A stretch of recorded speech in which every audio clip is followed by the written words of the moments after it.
Hi everyone, this is Sue from You Baby Beyond. And over the next few days, I'm going to take a look at some basic exercises you can get going on within that 6-week time frame after the birth of your baby. Now remember, your life at the moment is a whirlwind of sleepless nights, feeding, changing and bonding with baby.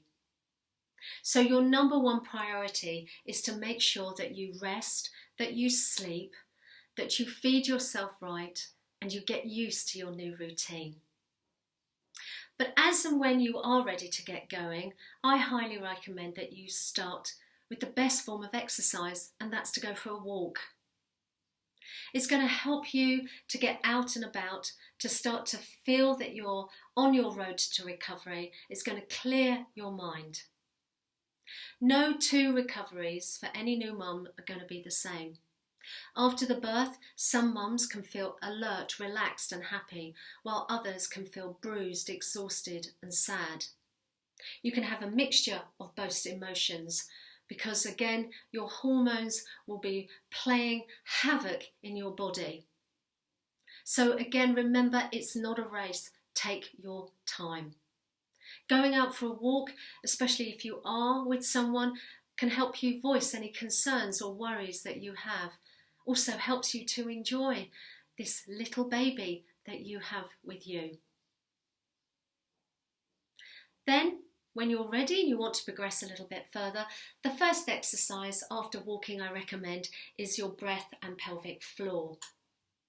Now, breathing properly, really making sure that you're filling the lungs by expanding the rib cage rather than chest breathing, is going to give you 3 advantages.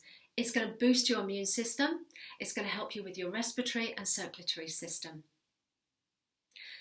Looking at the pelvic floor is always the first area I recommend because it's the easiest to get going on.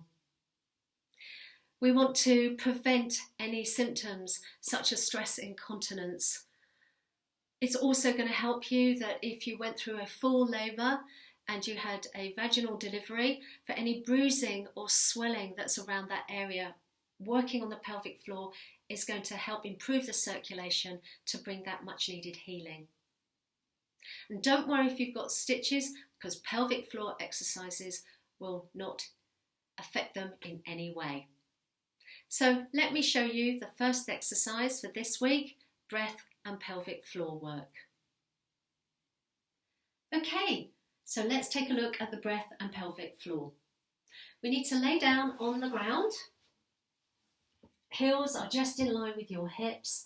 You're going to let your shoulders relax into the ground, a natural alignment for your neck. And then you're going to place your hands onto your ribs. Now we're just going to have a couple of goes at the breaths first before we engage the pelvic floor. So you'll have your hands resting very gently on your ribs, and as you inhale, you're going to feel your ribs expand. And as I said, this is going to take away from the chest breaths. And then as you exhale, you'll feel your ribs gently collapse. Inhale. And exhale. And already I can feel the difference with the breaths. Really filling the lungs. And then as you exhale, feel that you're breathing right down into your pelvic floor. Inhale. You can even do this with your eyes closed and then exhale, breathing into the pelvic floor. Okay, so now we're going to introduce that pelvic floor squeeze. As you inhale, expand the ribs. And then as you exhale, you're going to gently draw your pelvic floor up into your belly button like you're drawing up a string. You're going to keep your mindful breaths going. You don't want to hold your breath. And you hold it for as long as you're able. And if that is only a few seconds, then that's fine, because you'll build up over time and then you can gently release. Give yourself a moment between each pelvic floor contraction just so that you can really release it to hopefully then engage again. Let's do that once more. Inhale, exhale and draw up. Hold that squeeze. 5, 4, 3, 2, 1, and then release. Now when you come to sit up, remember to turn onto your side, push yourself gently up, and then bring yourself forward. Now don't concern yourself if you can't feel your pelvic floor engagement. Persevere and trust me, you will be doing pelvic floor work, and over time you will start to feel the engagement. So I hope you found this video useful today to get you started. Remember, it's not a race. Do it in your own timing and when you are ready, both mentally and physically, to get going.